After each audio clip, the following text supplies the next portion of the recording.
Hi, I'm Iona Hill. I'm an application scientist at Edinburgh Instruments, and I'm going to demonstrate how we use our MicroPL for FLIM mapping, either coupled to our FLS1000 or FS5. First, we launch Fluoracle Map software from Fluoracle.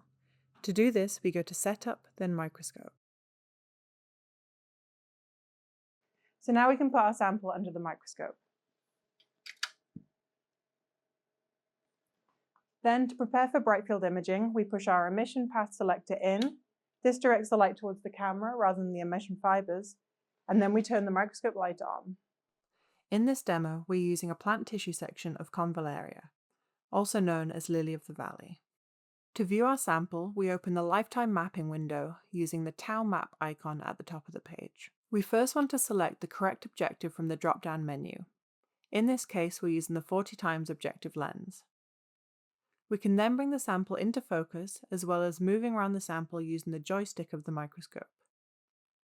It's also possible to move around the sample by double-clicking the region of interest on the live view.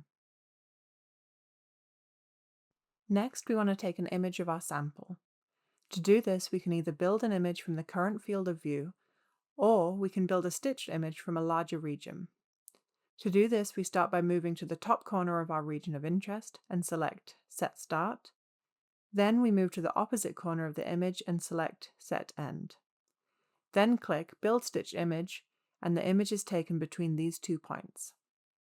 Once the image is built, we can move around the sample by double-clicking regions of interest on our stitched image. The stage will then move to this position in the live view.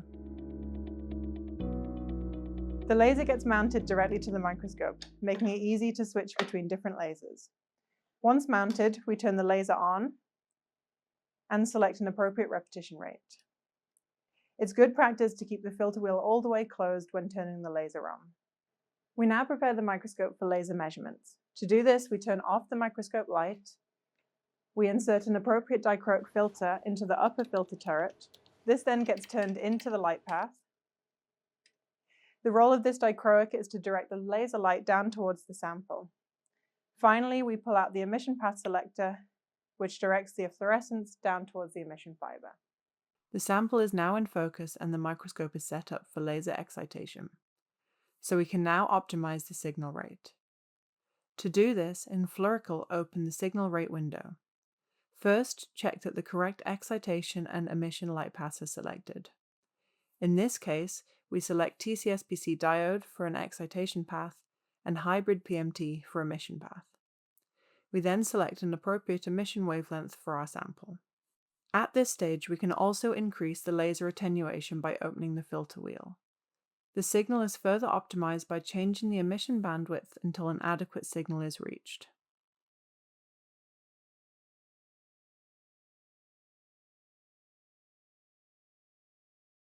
The signal rate is now optimized, so we can close the signal rate screen.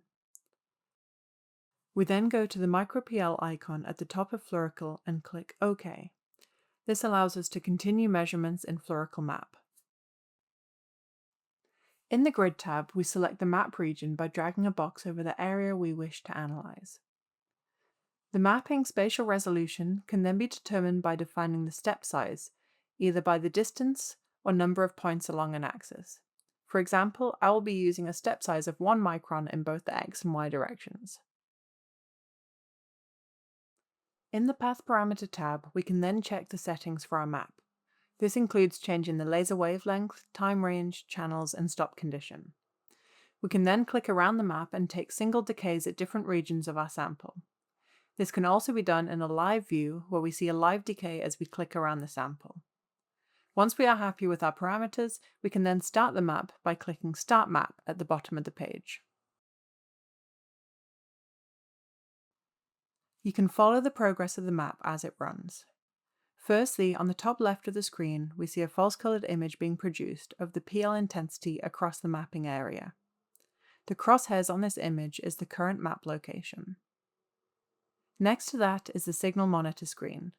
This shows the counts at each map point. The dashed line represents the 5% threshold for TCSPC measurements, and the signal level will turn red if this threshold is exceeded.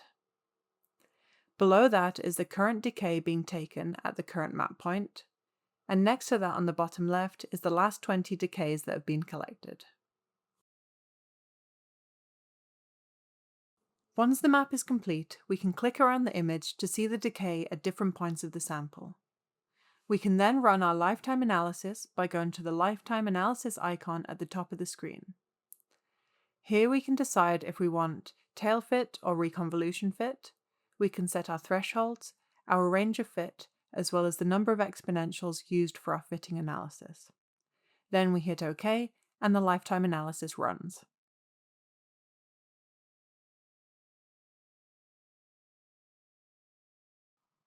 Now you can see the fit for each decay as we click around the image. You can also go to the Lifetime Analysis tab on the right-hand side to see the full lifetime analysis results.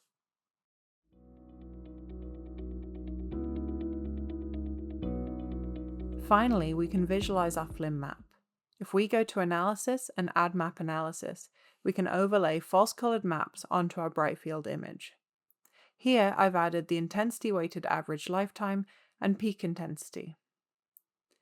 In the Map Analysis tab on the left-hand side, we can change the color schemes and the color intensities of the different false-colored components.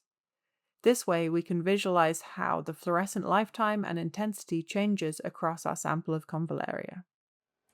So I've demonstrated how to use the MicroPL coupled to the FLS1000 to perform FLIM mapping. To stay up to date with other fluorescent content, like and subscribe to our channel. Thank you for watching.